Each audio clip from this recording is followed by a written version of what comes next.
अस्सलाम वालेकुम नाज़रीन, मैं हूँ फ़ातिमा बलोच और आप देख रहे हैं प्रोग्राम आखिर क्यों। जी नाज़रीन, आप जानते हैं कि विद होल्डिंग टैक्स 4% बढ़ा दिया गया है और हमारे साथ इस टाइम ट्रांसपोर्टर्स भी मौजूद हैं, ताजिर भी मौजूद हैं। इनसे पूछेंगे कि आखिर क्या वजह है कि हर दफ़ा गरीब इंसान को ही क्यों टारगेट किया जा रहा है। और इस दफ़ा तो ये जो फट्टे वाले जो रिक्शा ड्राइवर्स हैं, इनको भी निशाना बना दिया गया है। आज हमारे साथ ये ट्रांसपोर्टर्स भी मौजूद हैं, ताजिर भी मौजूद हैं। इनसे भी पूछते हैं कि इनकी इस बारे में क्या राय है और ये इस बारे में क्या कहना चाहते हैं। हमारे साथ इस प्रोग्राम में रहिए। जी तो नाज़रीन, नाइब सदर गुड्स ट्रांसपोर्ट एसोसिएशन के अब्दुल मजीद गुज्जर मेरे साथ मौजूद हैं। जी सर, ये जो आजकल विद ट्रांसपोर्ट ये जो टैक्स बढ़ा दिया गया 4%, इस बारे में आप क्या कहना चाहेंगे कि हुकूमत इतनी लापरवाह क्यों होती जा रही है? क्यों नहीं एक गरीब इंसान के बारे में सोचा जाए? जी देखें, हुकूमत को तो मैं कुछ नहीं कह सकता, लेकिन कानून साज जो लोग बैठे हैं, मैं समझता हूँ उनके हमारे लिए लम्हा है, फ़िक्रिया है कि ये जो विद होल्डिंग टैक्स ट्रांसपोर्टर्स पर लगाया गया है, ये तो किसी सूरत किसी लॉ में भी नहीं है, किसी कानून में भी नहीं है। हम तो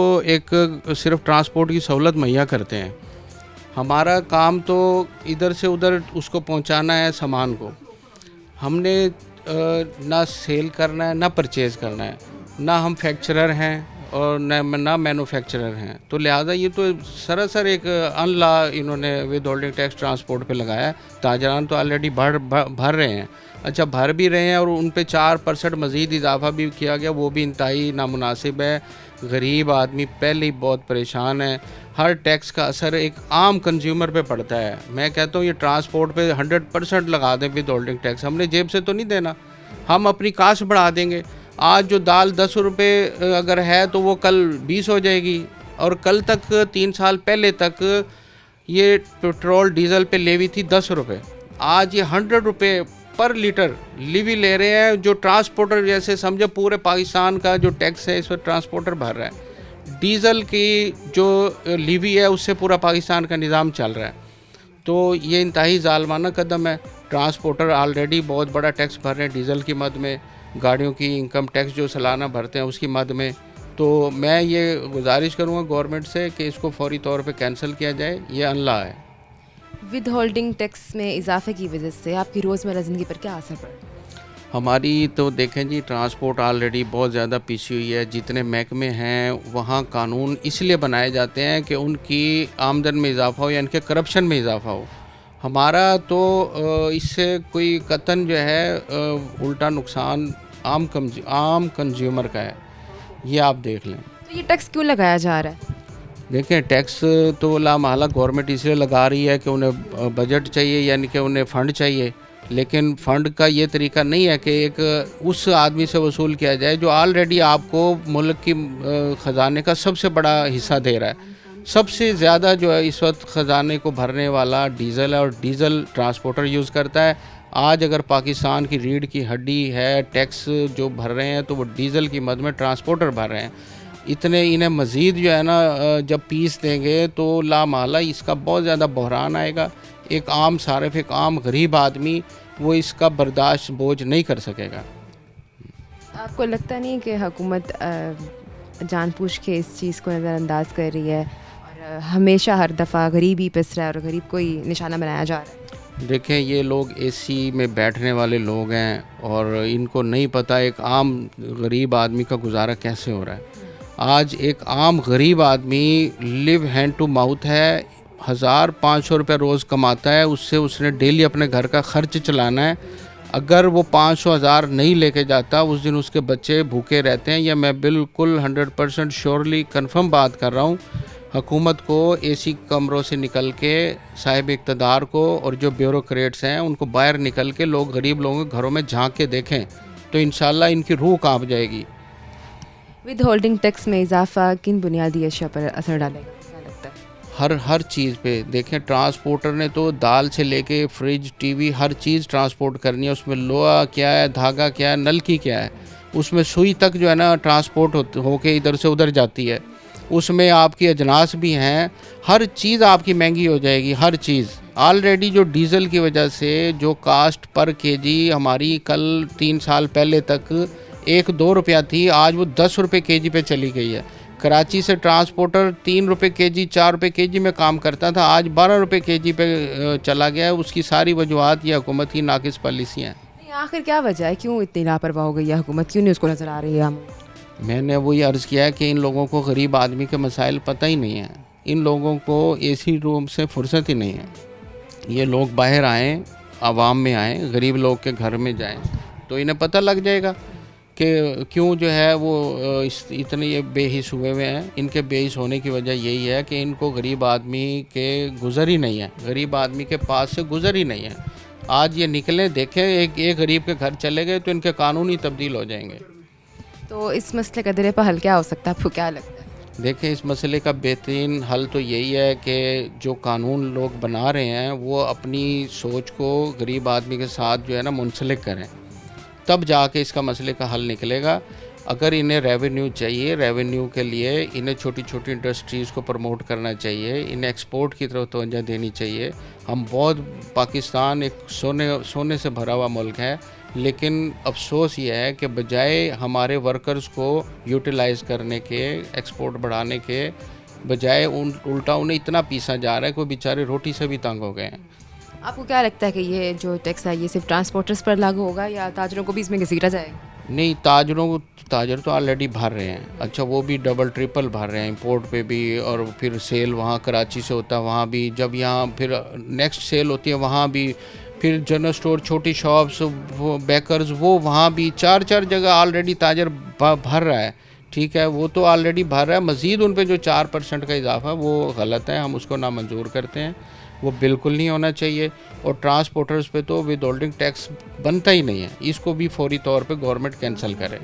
अगर हुकूमत टैक्स वापस नहीं लेती तो गुड्स ट्रांसपोर्ट वालों का क्या लाया मिलेगा, आपको क्या लगता है? देखें जी, लामहला वो मरता तो क्या ना करता, तो आखिरी हल तो यही है इंसान के पास कि वो फिर अपनी कश्तियाँ जला दे और फिर लामहला हम रोड पर आएंगे, अपने बच्चे लेके रोड पे आएंगे जो ऑलरेडी जो है ना परेशानी के आलम में वक्त गुजार रहे हैं।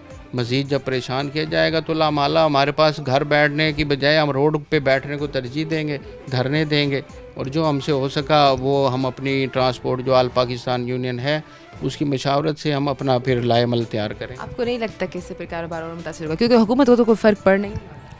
लामाला जी देखें, हम यही कर सकते हैं, हमारे पास ऑप्शन यही है, पाकिस्तान या दुनिया में कहीं भी आवाज़ अपनी रेज़ हम करेंगे, अगर कोई असर लेगा तो ठीक है, नहीं लेगा तो एक अदालत यहाँ की, एक अदालत मेरे रब की भी है। अगर वो हमारी आवाज़ को या हमारे मसाइल को सुनने के बाद हुकूमत बिल्कुल ही अदम तवज्जो ही करती है तो वो लामाला हमारे तो मुजिम हैं ही हैं, वो अल्लाह के यहाँ भी मुजरिम है, इंशाल्लाह अगले जहान भी उनको हिसाब देना हो। अगर हम बजट की बात करें तो गरीब आवाम को बजट में क्या रिलीफ मिला, क्योंकि हुकूमत का तो बहुत दावा था कि आवाम को रिलीफ दिया जाएगा, हम अपने पेट काट काट कर दे रहे हैं ना, ये ऐसा पेट काट कर दे रहे हैं। देखें जी, मैं नहीं समझता कि इन्होंने कहीं भी किसी किस्म का रिलीफ आवाम को दिया है। ठीक है, अब सोशल मीडिया का दौर है, हर आदमी को बजट का जो है ना वो अलिफ से लेके ये तक सब मालूम है कि क्या इन्होंने दिया है। मुझे कहीं भी कोई आदमी, मैं चैलेंज करता हूँ, बता दें कि गरीब आदमी के लिए जी बजट में ये फ़ायदा है, कत्तन कोई फ़ायदा नहीं है। जो इन्होंने बजट में टैक्सेस बढ़ाए हैं उसका इम्पेक्ट डायरेक्ट गरीब आदमी पे आएगा, डायरेक्ट। कोई फ़ायदा इस बजट में गरीब आदमी को ना सोचा गया है और ना ही उनका ख्याल किया गया है।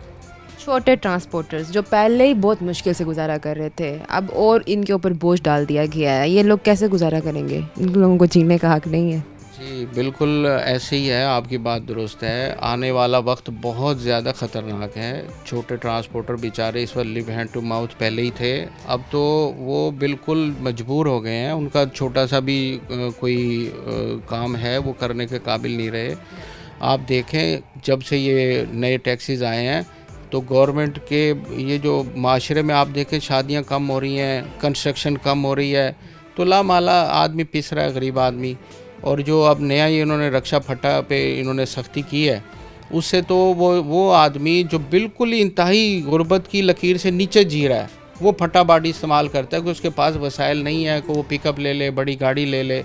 हमारा ये जो स्ट्रीट्स हैं, गलियां हैं, यहाँ कहाँ बड़ी गाड़ियाँ चल सकती हैं? पाकिस्तान की तमाम नाकिस प्लानिंग से बनी हुई कॉलोनियाँ हैं, उनमें छोटे रक्शे ही जा सकते हैं, बड़ी गाड़ियाँ नहीं जा सकती। इसमें सिर्फ एक फटा ड्राइवर नहीं मुतासिर हुआ, इसमें आम गरीब आवाम भी मुतासिर हुई है जो बड़े ट्रांसपोर्ट नहीं अफोर्ड कर सकती।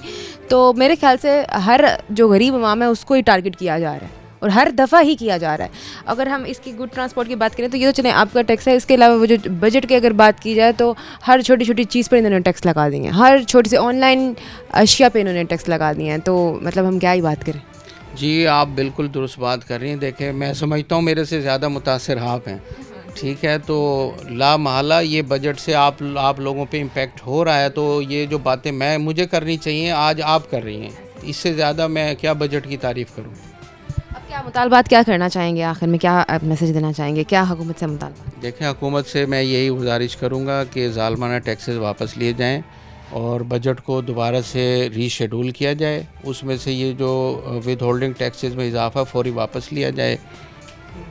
ठीक है, बहुत शुक्रिया आपका। जी, तो नाज़रीन, हमारे साथ अमजद गुजर मौजूद थे। इन्होंने हमें बताया कि किस तरह हुकूमत ने हर दफ़ा गरीब अवाम को टारगेट किया हुआ है और हर दफ़ा गरीब अवाम में पिस रही है, और ट्रांसपोर्टर्स को अब इस दफ़ा टारगेट किया गया है और वो लोग बेचारे अब अल्लाह से ही उम्मीद है अब, और अब हुकूमत से तो कोई उम्मीद रही नहीं है। अब इस वक्त तो एक ब्रेक का मैं दोबारा हाजिर होती हूँ। Stay with us. Welcome back नाजरीन। हमारे साथ इस टाइम मौजूद हैं डिस्ट्रिक्ट सदर चैम्बर ऑफ स्मॉल ट्रेडर्स के शेख मोहम्मद ताहिर। जी सर, आप मुझे ये बताइएगा, ये जो आजकल हुकूमत ने जो विद होल्डिंग टैक्स लगा दिया है, इस बारे में आप क्या कहना चाहेंगे, ये क्यों लगाया गया? देखिए, विद होल्डिंग टैक्स तो ताजरों पे पहले भी लगाया गया था।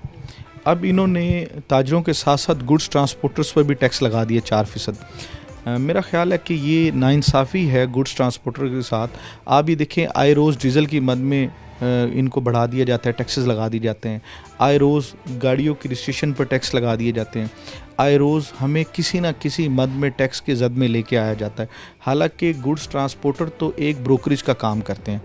हम लोग एक पार्टी का सामान दूसरी पार्टी को डिलीवर करते हैं लाइक एक ब्रोकर। हम लोग कोई अपनी ना इंपोर्ट कर रहे हैं, ना हम अपनी एक्सपोर्ट कर रहे हैं, ना ही हम कोई मैन्युफैक्चरिंग कर रहे हैं, ना ही हम किसी चीज़ के डिस्ट्रीब्यूटर हैं, ना हम सेल टैक्स में रजिस्टर्ड हो सकते हैं, ना ही हम विद होल्डिंग टैक्स हम दे सकते हैं। रीज़न ये है कि हम तो ऑलरेडी बहुत ज़्यादा क्राइसिस का शिकार हैं। अगर आप हमारे अखराजात की बात करें तो हमारे अखराजात जो हैं वो आजकल पूरे ही नहीं हो पा रहे, तो हम विद होल्डिंग टैक्स की जद हमारे पे डालना ही तो बहुत ज़्यादा नाइंसाफ़ी है। तो ये आपको नहीं लगता कि ये पहले करना था, अब इन्होंने इस बजट में 4% बढ़ा दिया गया है? आप इस बारे में क्या कहें? जी, जो 4% बढ़ाया गया है ये इंतहाई नाइंसाफ़ी है।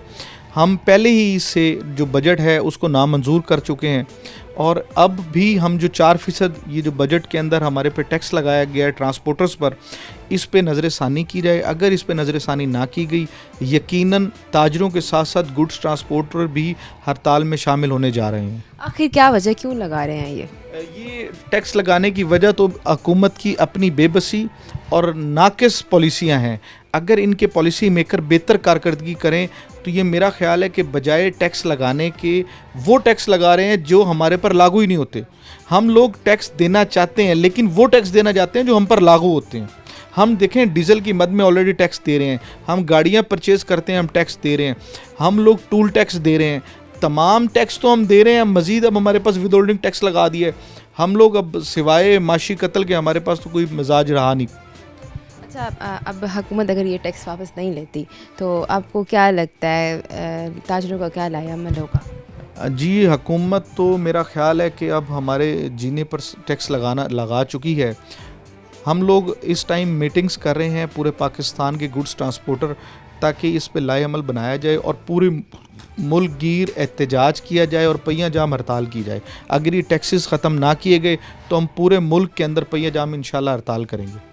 टैक्स में इजाफा किन बुनियादी अशिया पर आपको लगता है कि असर डालेगा? देखिए, अगर किसी भी कौम के ऊपर टैक्स लगाया जाता है, यकीनन उसका जो इम्पेक्ट है वो अशिया खुदनोश पर आता है।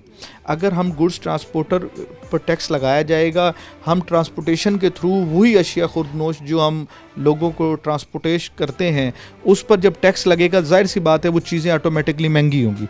अगर हमें छोटी छोटी चीज़ों पे महंगाई कम करनी है तो उनके बारे में बेहतर पॉलिसियाँ बनाई जाए। अच्छा, ये टैक्स सिर्फ ट्रांसपोर्टर्स पर लागू होगा या ताजरों पर भी लागू किया जाएगा? जी, ताजरों पर तो ऑलरेडी ये टैक्स लगा हुआ था विद होल्डिंग का। अब इन्होंने जो ट्रांसपोर्टर हैं उन पर भी विद होल्डिंग टैक्स लगा दिया। जी, अच्छा, इस मसले का फिर दिल पे हल क्या हो सकता है? इस मसले का मेरा ख़्याल है हल यही है कि हुकूमत को अपनी पॉलिसियों पर नज़रसानी करनी चाहिए। अगर ये हुकूमत अपने मामलात पर नज़रसानी नहीं करती, यकीनन हम ट्रांसपोर्टर बेबसी का शिकार होंगे और हम रोडों पर आएंगे, एहतजाज करेंगे और पहिया जाम हड़ताल करेंगे। आपको नहीं लगता कि इससे माहौल ख़राब होगा? ऐसे हुकूमत को खुद ही चाहिए कि टैक्स को ख़त्म कर दे और गरीबों का भी ख्याल करे। जी माहौल तो पहले ही बहुत ज़्यादा ख़राब हो चुका है। आप ये देखें कि अब एक हमारे गुड्स ट्रांसपोर्टर का मेन मुतालबा है कि जो रिक्शा फटा है उस पे पाबंदी लगा दी गई है। अगर हम उसके बारे में बात करें तो अब वो जो रिक्शा चलाने वाला मज़दूर है, जब वो रिक्शा फटा उसका पकड़ के और थाने में ज़ब्त कर लिया जाएगा, वो डकैतियाँ करेगा, वो चोरियाँ करेगा, मुल्क में बदअमनी आएगी। हमारे तो छोटे छोटे इश्यूज़ को बजाय ये हल करने के उनमें हर्डल्स पैदा कर रहे हैं। आप ये देखें कि मुल्क भर में 6 लाख रिक्शा मोटरसाइकिल चल रहा है, जिस पे बजाय कि कोई ऐसी पॉलिसी लाते कि पहले फेज़ में उनको ये कोई ना कोई बैंक से कोई सहूलत देते और उनको रजिस्ट्रेशन करके उनको बैंक की स्कीम से या पंजाब गवर्नमेंट को स्कीम के थ्रू उनको रिक्शे प्रोवाइड करती लोडर, या उनको कोई पिकअप्स देती या उनको उसके मुतबादिल कोई ना कोई चीज़ देती, फिर उस चीज़ को ख़त्म किया जाए। जब आप एक मुल्क की मैशियत चलाने वाला मज़दूर, जब उसकी रोज़ी पर आप डाका डालेंगे तो यकीनन वो अपनी बेबसी का शिकार होगा, वो डाके मारेगा, वो चोरियां करेगा, वो भूख के अंदर मरेगा। तो जाहिर सी बात है मुल्क में बदअमनी तो आनी ही आनी है। ये सिर्फ फट्टे रिक्शे ड्राइवर का मसला नहीं है, ये आम शहरी के लिए भी है। जो एक गरीब है, जो मतलब ट्रक अफोर्ड नहीं कर सकता, किसी ने अपना सामान भिजवाना है, वो ऐसा रिक्शा बुलवा लेता है। इससे मेरे ख्याल से आम शहरी भी नुकसान में आ रहा है और ड्राइवर भी नुकसान में आ रहा है। जी ये देखें कि इससे मुतासिर ताजिर भी हो रहा है। ताजिर को वो जो रिक्शा फटे वाला है वो 300-400 रुपये में सामान उसकी दुकान तक मुहैया कर देता था। छोटी छोटी गलियाँ, छोटी छोटी मार्केटों में उसकी एक्सेस थी। अब यकीनन जब वो बंद कर दिया जाएगा, उसके मुतबादिल जो चीज़ ट्रांसपोर्टेशन में आएगी वो उससे कदरें महंगी होगी और उससे चीज़ों में भी महंगाई आएगी। और उससे आप ये देखें कि मोटरसाइकिल कभी पोल्यूशन नहीं करता। जब उसके मुतबादिल को बड़ी गाड़ियाँ आएंगी वो ट्रैफिक का जैम होने का भी बायस बनेगी, वो मुल्क के अंदर मज़ीद महंगाई का भी एक बहरान आएगा। अगर ये चाहते हैं कि हुकूमत कोई ना कोई छोटे गरीब मज़दूर को रिलीफ दें, एक मज़दूर जो रिक्शा ड्राइवर है वो अपने घर के 9-10 लोगों की कफ़ालत कर रहा है। इन्होंने सिर्फ एक आदमी का चूल्हा बंद नहीं किया, उन 9-10 लोगों का चूल्हा बंद कर दिया है। हुकूमत को चाहिए अपने फ़ैसलों पर नज़रसानी करें। मरीम नवाज़ साहिबा से हमारा पुरज़ोर मुतालबा है कि जो इन्होंने इक़दाम बनाया है इसके बारे में फ़ौरी कोई ऐसी पॉलिसी लेके आएँ जिससे उस गरीब मज़दूर को रिलीफ़ मिल सके। अगर रिलीफ़ ना दिया तो यकीनन मुल्तान से चलने वाली तहरीक पूरे पंजाब के अंदर एहतजाज करेगी और चौकों को बंद करेंगे और हम अपने वो जो माशी कत्ल है उसको कतन मंजूर नहीं करते, हम उसको नामंजूर करते हैं। जी गुड्स ट्रांसपोर्ट तंजीमों के जो मुतालबात वो क्या हैं? जी हमारे गुड्स ट्रांसपोर्टर्स के जो मुतालबात हैं, हमें खुदारा कोई ऐसी सहूलत दी जाए जो हमें आसान एक साथ पर गुड्स ट्रांसपोर्टर्स को गाड़ियाँ मुहैया की जाएँ। हमें आज भी हम वही सन 76 की गाड़ियाँ चलाने पर मजबूर हैं। रीज़न ये है कि गुड्स ट्रांसपोर्टर्स की जो गाड़ियाँ कमर्शियल व्हीकल्स जो हैं उन पर 200% टैक्स लगा हुआ है। अगर उन पर टैक्स ख़त्म कर दिया जाए, उन पर ड्यूटियाँ ख़त्म कर दी जाएँ, हम उनको इंपोर्ट आसानी से कर सकें, जब हमारी बाहर से गाड़ियाँ जो आएंगी जिन पर इंपोर्ट की ड्यूटी कम होगी, यकीनन उससे गुड्स ट्रांसपोर्ट की ज़िंदगी में मज़ीद आसानियाँ पैदा होंगी। अच्छा ये बताएं, बजट में कोई रिलीफ मिला है गुड ट्रांसपोर्टर्स की वजह से? जी रिलीफ क्या मिला है, हमारे लिए तो एक फांसी का फंदा इन्होंने बना दिया है। तो मेरा ख्याल है कि हमें तो जो विद होल्डिंग टैक्स लगाया गया है वो हमें फ़िलहाल देख कर बुखार हो रहा है और हम हुकूमत से बार बार मुतालबे कर रहे हैं कि खुदारा हम गुड्स ट्रांसपोर्टर पहले ही फंस चुके हैं, आप हमें मज़ीद टैक्सेस लगा कर मज़ीद ना फंसाएँ। जो छोटे ट्रांसपोर्टर्स हैं पड़े, उन पर पहले मुश्किल से गुजारा हो रहा था, उनके ऊपर तो इन्होंने बोझ डाल दिया है, वो लोग कैसे गुजारा करेंगे? हाँ जी मैडम, बात ये है, बताते हुए भी आंखें नम हैं कि एक मज़दूर जो पहले ही 600-700 रुपये कमा कर अपने बच्चों का पेट पाल रहा था, आप बिलीव करेंगे रात को मज़दूर घर जाते हैं जिनके पास वो रिक्शा नहीं है, जिनके पास वो सवारियां छीन ली गई, उनको थाने में बंद कर दिया गया। आज वो शख्स भीख मांगने पर मजबूर हैं। खुदारा हुकूमत पंजाब से मुतालबा है कि हमारे ट्रांसपोर्टर्स के हाल पर रहम किया जाए। हमारे छोटे छोटे मुतालबात हैं, हम लोग मैशियत जो चला रहे हैं, हम इस टाइम हुकूमत की रीढ़ की हड्डी का किरदार अदा करते हैं। अगर गुड्स ट्रांसपोर्टर ने अपनी हड़ताल की तो हुकूमत का दड़म तख्ता हो जाएगा। ये ना हो कि हम उस नहज पर आ जाएं जिससे वापसी का कोई रास्ता ना हो।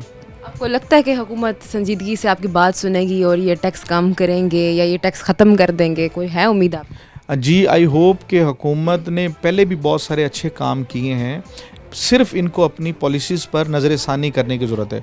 अगर ये अपनी पॉलिसीज़ पर नज़र षानी करेंगे तो यकीनन ट्रांसपोर्टर्स के लिए कोई ना कोई बेहतरी आएगी। अच्छा, अगर मुतालबात ना माने गए तो फिर लोग हड़ताल की तरफ आएंगे? जी, मैंने आपको पहले भी बताया है कि अगर हमारे मुतालबात ना माने गए, हम लोग तो पहले ही बेबसी का शिकार हैं। हम लोग रोड पर भी आएंगे, एहतजाज भी करेंगे। एहतजाज हमारा हक है और जब तक हमारे मुतालबात पूरे नहीं होंगे हम पहिया जाम हड़ताल करेंगे इंशाअल्लाह। बहुत शुक्रिया आपका। जी नाज़रीन, हमारे साथ इस टाइम अमजी साहब मौजूद थे। इन्होंने हमें बताया कि किस तरह के हुकूमत ने टैक्स लगा दिए हैं। रोज़ाना आए दिन हमें ये सुनने को मिल रहा है कि कभी इस चीज़ पे टैक्स लग गया, अभी इस चीज़ पे टैक्स लग गया, और एक गरीब जो इंसान है वो बेचारा पिस ही रहा है, कोई पूछने वाला नहीं है। और अब इस टाइम वक्त एक ब्रेक का, मैं दोबारा हाजिर होंगी। Stay with us. Welcome back नाजरीन। हमारे साथ इस टाइम रिक्शा ड्राइवर मौजूद हैं।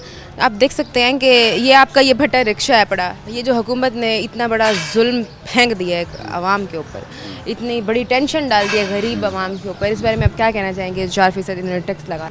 हम गरीब आदमी हैं, हम टैक्स लगा दिया, हम कहाँ जाएं?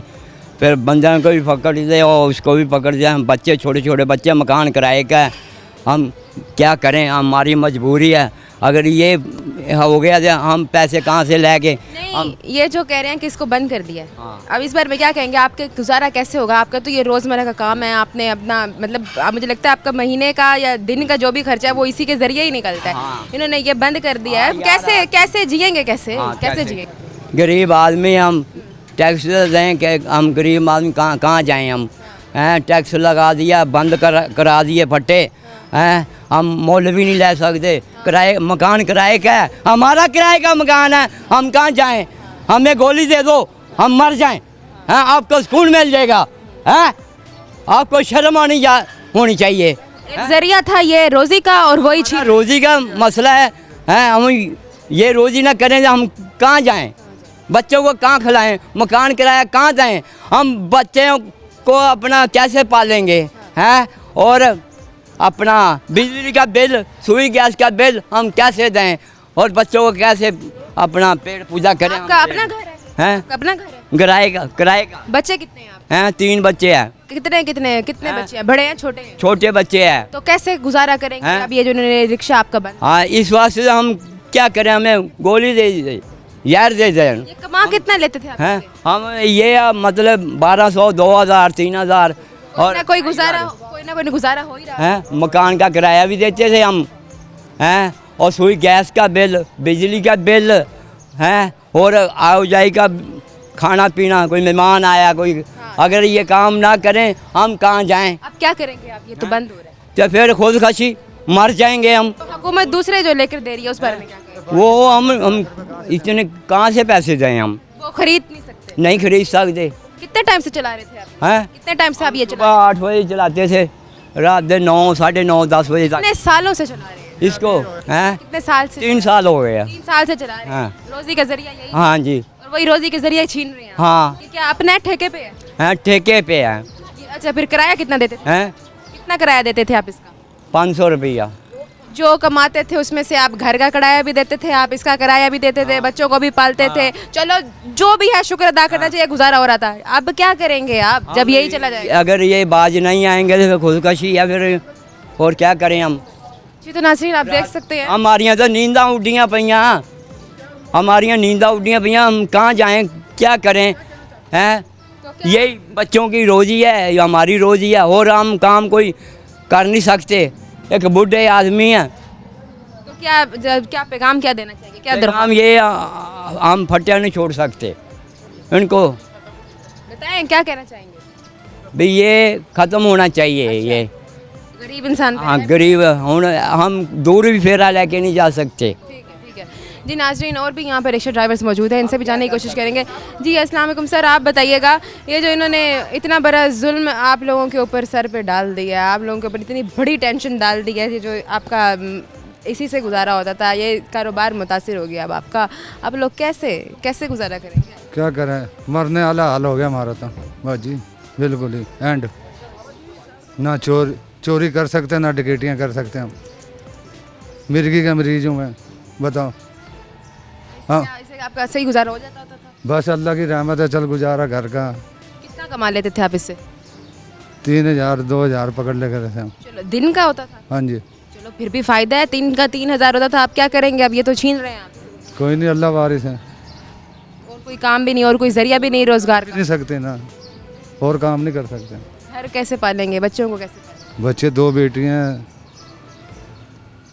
2 बेटे हैं छोटे। फिर कैसे गुजारा होगा? ऐसे ही हो रहा है जैसे धक्का चला रहे हैं अपना। अकेले कमाने वाले हैं घर में और कोई नहीं है? कल ही। बच्चियाँ बढ़ रही हैं आपकी? हाँ जी, एक की शादी कर दी है, एक पट रही है अभी। ये देखो, मैं तो गोलियाँ खाऊँ, मिर्गी का मरीज हूँ, बताओ। नाज़रीन आप देख सकते हैं कि ये जुल्म की इंतहा हो चुकी है और हुकूमत को नज़र रुपए की गोली हो गई है, बताओ। टैक्स की तो बात अलग ही रह गई है। अब ये बेचारे जो रिक्शा ड्राइवर्स हैं जिससे इनका ये गुजारा होता था, ये गुजारा करते थे अपना रोज़ाना का बेशक 2000 या 500 जितनी भी दिहाड़ी लगती थी, लेकिन चलें कोई गुजारा हो रहा था, उनके रोज़ाना का रोज़गार लगा हुआ था। लेकिन देखें हुकूमत को पता नहीं क्या ये सूझी और उन्होंने इस पे चीज़ों पे इन पे बंद करा दिया। जितने आवे दिल में चलान कर देते हैं, ये लो ये पकड़ो चलान। कितने का चालान लगता है? चलान कभी 300 का कर दें, कभी 500 का कर दें, अब 2000 का कर दिया। अब क्या मुतालबात क्या करना चाहेंगे, हुकूमत से क्या कहना चाहेंगे? हमने क्या करना, हमारे ये रोजी का सिलसिला हम बंद ना करें। फिर क्या और कोई है, कोई जरिया, क्या करें? नहीं हमारे पे कोई। क्या करेंगे क्या अब इसकी जो ख़त्म हुआ है? अब क्या करें, हम पल्लेदारी कर सकते हैं, बस यही काम हो, और नहीं काम कर सकते बच्चे हम। और दरख्वास्त क्या करना चाहेंगे अब आप? यही करना, हमारा ये रोजी वाला खाता ना बंद करें। हाँ जी। बहुत शुक्रिया जी। तो नाज़रीन और भी लोग मौजूद हैं। जी अस्सलाम वालेकुम सर। सर ये बताएं, ये जो बंद कर रहे हैं फट्टा रिक्शा, अब इस बारे में क्या कहना चाहेंगे? देखें, ऐसा है कि अभी आपने रिसेंटली देखा है कि पंजाब हुकूमत का 10 खरब रुपए का स्कैंडल सामने आ रहा है, ठीक है। उनको अपनी करप्शन नज़र नहीं आ रही। एक गरीब आदमी जो है ना, वो अगर 300 400 रुपये 500 रुपये कमा रहा है, तो आप उसके साथ जुल्म क्यों कर रहे हैं? ये आप इंतहाई जुल्म कर रहे हैं मुल्तान के साथ, पाकिस्तान के साथ, पंजाब के साथ, ठीक है।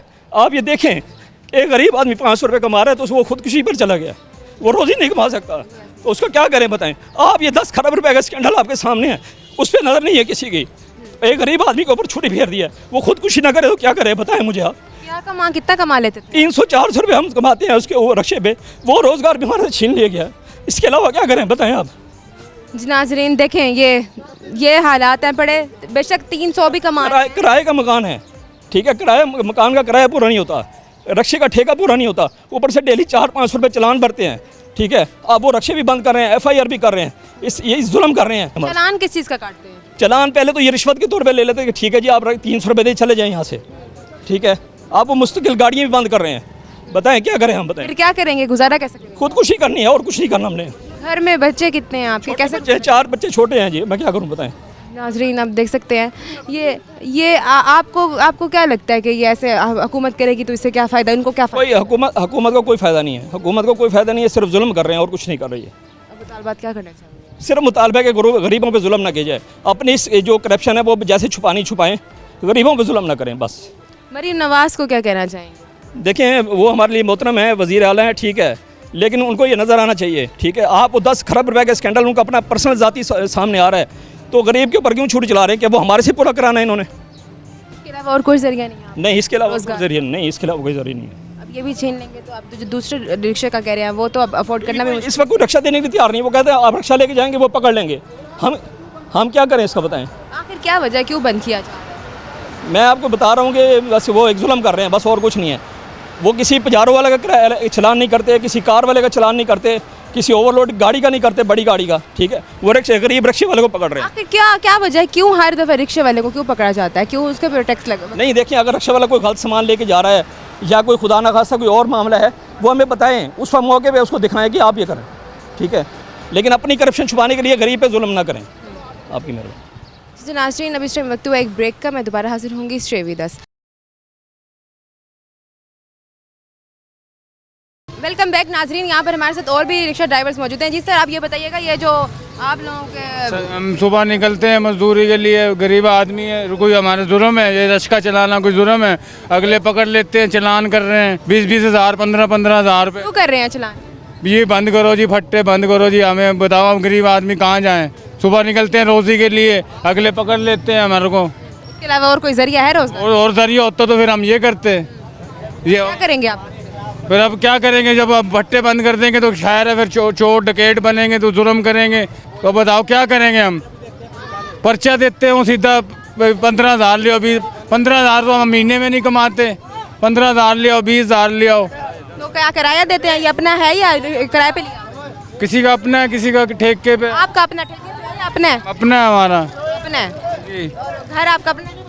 घर किराए का है। तो फिर कैसे गुजारा करें? बस अब ये क्या करें, मजबूरी है, जैसे रोज़ी करने जाते हैं सुबह के टाइम, अगले कोई किधर से पकड़ लेता है, कोई किधर से पकड़ लेता है। देखो हमारे साथ नाजायज़ हो रहा है। जब ये रोजगार का सिलसिला खत्म हो जाएगा फिर क्या करें? तो फिर अब बताओ फिर क्या करेंगे? घर बैठेंगे, परेशान होएंगे, तो गलत काम, गलत रास्ते की तरफ ही जाएंगे। जी नाज़रीन, आप देख सकते हैं मरीम नवाज़ जो बहुत दावे कर रही हैं कि मैं आवाम का बहुत ख्याल कर रही हूँ और आवाम की हर चीज़ का बहुत ख्याल किया जा रहा है। और आवाम की देखें, ये इतना बड़ा इन लोगों पर टैक्स लगा दिया गया, इनके जो एक सिलसिला था रोज़गार का वो भी छीना जा रहा है। यहाँ पे और भी लोग मौजूद हैं, इनसे भी जानने की कोशिश करेंगे। जी सर, आप बताइएगा, आप इस बारे में क्या कहना चाहेंगे? ये जो आप लोगों का छीनने की कोशिश, ये नाजायज़ हो रहा है। ये मज़दूर आदमी क्या करेंगे? ये 500-700 हज़ार रुपये बचा के लेके जाते हैं, 2-2 हज़ार 3-3 हज़ार का चलान भर रहे हैं। ये क्या रोज़ी करेंगे? कहाँ से खाएंगे? इसके बच्चे बिल्कुल नाजायज़ कर रहे हैं। यार ये चलाए भी तो ये हुकूमत नहीं चलावा है, ये पास करे तो हुकूमत नहीं करे है ना। आखिर क्या वजह, क्यों ऐसा किया? ये वजह यही है कि मज़दूर आदमी को परेशानी दी जा रही है। बाकी और टैक्स सरकारी अहदा है ना, वो गरीब आदमी को नहीं जीने दे रहा। उनको क्या खबर, वो खुद तो अपने एसियों में रहे। वो तो देखो ना, आप इतनी गर्मी पड़ रही है, वो एसी लगा के बैठे हैं, उन ये सोलर लगा रखे हैं। या गरीब आदमी तो रोज़ी करने जाते हैं, फुटबारी पे बैठे होते हैं, क्या है जी रक्षा बंद कर दिया। सेठ पीछे जाते हैं, 25 हज़ार 30 हज़ार भर के उनका माल होता है, वो पैसे भर के ले आते हैं, रक्षा रह जाता है।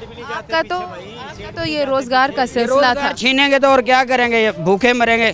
फिर अब रोज़गार का सिलसिला आपका छीन रहे हैं आपसे, आप फिर क्या करेंगे? कैसे कोई गुजारें? रास्ता ही नहीं है, क्या करेंगे? आप बता देंगे क्या करेंगे हम? कोई रास्ता ही नहीं है।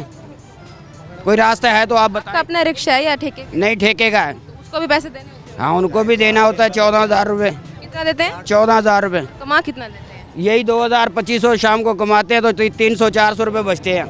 चालान जो भरते हैं वो क्या, उसे क्या है पड़ा, कितना? कर्जाई हो जाते हैं। अगर रक्षा लेके आते हैं वापस तो वो कर्जा हो जाता है, या तो रक्षा छोड़ के आ जाता है, मालिक अपना रक्षा ले आएगा, हम फिर बेरोज़गार फिर रहे हैं। तो मुतालबा क्या करना चाहेंगे आप? मुतालबा यही है कि हुकूमत मेहरबानी करे, ये मज़दूर आदमी को जो अगर ये सिलसिला बंद करना है तो जैसे ही जिसको पकड़े उसको रोज़गार दे, किसी किस्म की भी सवारी दे, उसको रोज़गार दे। अगर रोज़गार नहीं देना तो ये सिलसिला बंद करें। वो दूसरा दे तो नहीं है। दे रहे हैं, कहाँ से पैसे संगे तो लेंगे ना, गरीब आदमी को नहीं मिलता। पहले गाड़ियाँ मिलती थी, पिकअप मिलती थी, पैसे होंगे तो लेंगे ना। ये जिसने लाख रुपए लगा के कमेटी डाल के या किसी से पकड़ के लाख रुपए का रक्षा लिया है या किस्तों पे लिया है, वो पकड़ा जाएगा तो कहाँ क्या करेगा वो। इतने नाज़रीन और भी लोग मौजूद हैं। जी सर, आप बताइएगा, ये जो इतना जुल्म कर रहे हैं आवाम के ऊपर, आप लोगों के ऊपर स्पेशली, ये जो आप लोगों का जो फट्टा रिक्शा, यही आपका रोज़गार का सिलसिला था, वही छीन रहे हैं आपसे, आप इस बारे में क्या कहना चाहेंगे? ये मरीम नवाज़ की मेहरबानी है जी। ये अपनी बेगम के बुंदे बेचकर ये मैंने रिक्शा लिया है। ये देखें, ये जो है बेगम के बुंदे बेच के लिया था? बुंदे बेचे हैं बेगम के ना, ये मैंने रिक्शा लिया है। और मैंने अभी 2000 रुपये का चालान भरा है। 9 नंबर चौक पे रिक्शा रोक लिया था मेरा ना, वहाँ पे उन्होंने हमें बिठा लिया। वो कह रहे क्या कहते हैं भाई, वापस करो, वो बस खत्म? वो कहते हैं पर्चा देंगे आपके खिलाफ। वो किस चीज़ का पर्चा भाई? भाई ये ओवरलोडिंग है आपकी, ये है वो है। मतलब बहाना ढूंढ रहे हैं ख़त्म करवाने। जी जी, बदतमीज़ी भी करते हैं, तलखलामी भी करते हैं, फिर हमें शर्म आती है फिर कोई बात करते हुए। एक तो बिजली के बिल नहीं हमें जीने देते और लाइट भी नहीं होती, फिर परेशानी इतनी है। छोटे छोटे बच्चे हैं, उनके स्कूल की फ़ीस, ट्यूशन फ़ीस, इसमें ही हमारी जान मुसीबत में आई हुई है। फिर ये मरीम नवाज़ ने एक और हम पे मुसल्लत कर दिया ये काम जो है। आखिर वजह क्या है, ये क्यों बंद किए जा रहे हैं? ये मैडम बंद कर रहे हैं, ये इनकी मेहरबानी है, हुकूमत है ना जिनकी, ये कर सकते हैं, ये वजीर हुक्मरान। तो गरीब अवाम क्या क्या करेगी? आप लोगों का ये रोज़गार का सिलसिला है, आप लोग क्या करेंगे? इंशाल्लाह भूखे मरेंगे जी। गलत काम करेंगे, गलत करेंगे, कुछ ना कुछ लूट मार करेंगे, फिर किसी ना एक दूसरे का गिरबान पकड़ेंगे, बस यही होगा जी। तो हुकूमत ने तो कहा है बजट में रिलीफ मिलेगा, ये रिलीफ मिल रहा है? ये तो झूठ बोलते हैं जी हुकूमत, ये झूठ बोलती है। देखे ना ये यहाँ पे हम लोग परेशान रहते हैं बहुत, 700-800 रुपया भरते हैं। ये देखिए मैं गैस का बिल भर कर आया हूँ अभी, कमाया क्या है ये 250 रुपया कमाया जी हैं। और ये मैं गैस का बिल भर कर आया हूँ 1400 कुछ रुपए का है। ये छोटा सा घर है मेरा, छोटा सा 1420 रुपये का बिल भरा है मैंने गैस का। घर में क्या क्या चलता है? घर में क्या चलता है जी, हमारे घर में तो एसी भी नहीं है। 18,000 रुपये का बिजली का बिल भरा है मैंने अभी। अस्तगफिरुल्लाह, 18,000। 18,000 रुपये। इतना कमाते नहीं है मुझे लगता है। भाई ये तो वो मालिक देता है, बस अल्लाह की बारगाह से गैब के खजाने से काम होता है ये। आप कमा कितना लेते हैं? मैडम कम से कम 700-800 रुपया में अल्लाह के हुक्म से 1000 रुपया कमा लेते हैं हम। फिर आप ये इतना बिल कैसे भर रहे हैं? आपसे ले लिए, दोस्तों से ले लिए, ऐसे पकड़ के ऐसे गुजारा कर। तो ये चलो रोजगार का सिलसिला बेशक 800 से दिन का निकल रहा था, अब क्या करेंगे? अब क्या करेंगे जी, अब इंशाल्लाह एक दूसरे का मुंह देखेंगे, कोई देखेंगे कुछ और रोज़गार, या तो मरियम नवाज हमारा ये रश्का ले ले, इसके ज़रिए कुछ और इसके अलावा कोई आपका रोजगार का मरज़? नहीं जी, नहीं जी, नहीं, और कुछ नहीं है हमारा। मुतालबात क्या करना चाहेंगे मरियम नवाज से? वो तो हुक्मरान तो कहते हैं हम अपना पेट काट काट के दे रहे हैं आवाम को, ये पेट काट काट के दे रहे हैं। वो थोड़ा सा अपने ख़जाने में से 5% भी गरीब आवाम को दे देना, उन्हें कोई फ़र्क नहीं पड़ेगा अल्लाह के फजल हुक्म से। वो नहीं, ये नहीं हमें नहीं देते, ये उन्हें देंगे जो उनकी हुकूमत के जो बंदे MP MNA हैं, जो इनके बंदे होंगे, ये उनके रश्के मिलेंगे। अब मुतालबात क्या करना चाहेंगे आप? हम तो यही कहना चाहेंगे कि कुछ हमारे लिए सोचें। ये या तो ये जो हुक्मरान ने ये जो पुलिस वालों को, इन रश्के वालों को जिम्मे लगाए हैं ना जी, ये इनको ज़रा थोड़ा सा पीछे करें और हमें रोज़ी करने दें, और हमें या तो हमें दूसरे रश्के दें, या तो फिर हमारे लिए कुछ। वो कह तो रहे हैं हम दूसरे रिक्शे दे रहे हैं। हमें नहीं देते ना, हम कहाँ जाएं, किससे लें जाके? हमें तो पता भी नहीं कैसे होगा ये कहाँ। कोई यूनियन बनी हुई है रिक्शे वगैरह? हमारी कोई यूनियन नहीं है मैडम, कोई यूनियन नहीं है। तो फिर क्या करेंगे आप? इंशाल्लाह बस ऐसे ही करेंगे, जो भी करेंगे देखें, कुछ ये बस चलान करवाते रहेंगे, चालान करवाते रहे। इंशाल्लाह। देखो इंशाल्लाह। उम्मीद नहीं रही, आप मायूस हो? नहीं जी, मायूस हैं हम। इमरान खान था ना, बड़ी गल बात थी जी। हाँ जी, नवाब साहब बस ये आ गए हैं हमारे पास मुस्लिम लीग के साथ, हम जब से मिले हैं इंशाल्लाह परेशान ही हो गए हैं जी। बहुत शुक्रिया जी। तो नाज़रीन आप देख सकते हैं कि ये हालात हैं बड़े। मेरे साथ यहाँ पे रिक्शा ड्राइवर्स मौजूद थे, वो बेचारे बता रहे हैं कि ये सिर्फ भट्टे वाले रिक्शे का हमारा रोज़गार का सिलसिला बना हुआ था और वही हमसे छीन लिया गया है। मुझे समझ नहीं आ रही हुकूमत कर क्या रही है आवाम के साथ। पहले छोटी छोटी अशिया पे, ऑनलाइन चीज़ों पे इन्होंने टैक्स लगा दिया था, अब साथ इन्होंने रिक्शे वालों को भी नहीं छोड़ा। रिक्शे वाला बेचारा हर बंदा यही आके कह रहा है कि हमें चाहिए, हम खुदकुशी कर रहे हैं और मर जाएँ, हमें इस दुनिया में, इस मुल्क में रहने का बिल्कुल हक नहीं है। नाज़रीन अब इस टाइम वक्त हुआ है प्रोग्राम ख़त्म होने का, और मैंने यकीनन आप लोगों को इस आइडिया होगा जो मैंने आज लोगों से, ट्रांसपोर्टर से बात की, और ताजिर भी हमारे साथ मौजूद थे, इनसे भी जानने की कोशिश की, रिक्शा ड्राइवर्स भी हमारे साथ मौजूद थे, उनसे भी जानने की कोशिश की। सबकी एक ही रही है कि खुदारा हुकूमत हम पे रहम करे, खुदारा हमारे बारे में कुछ सोचा जाए, खुदारा हम भी किसी तरह सुकून की ज़िंदगी गुजार सकें। पहले ये महंगाई इतनी कम थी, पहले ये गर्मी इतनी कम है पड़ी, जो ऊपर से ये टेंशन भी गरीब आवाम को दी जा रही है। ज़ाहिर है खुदकुशियाँ तो फिर लोगों ने करनी ही है। अब इस टाइम प्रोग्राम ख़त्म होता है, मैं दोबारा एक नए प्रोग्राम के साथ आपके साथ हाजिर होगी। तब तक के लिए फातिमा बलोच को इजाज़त दें। अल्लाह ने के बाद।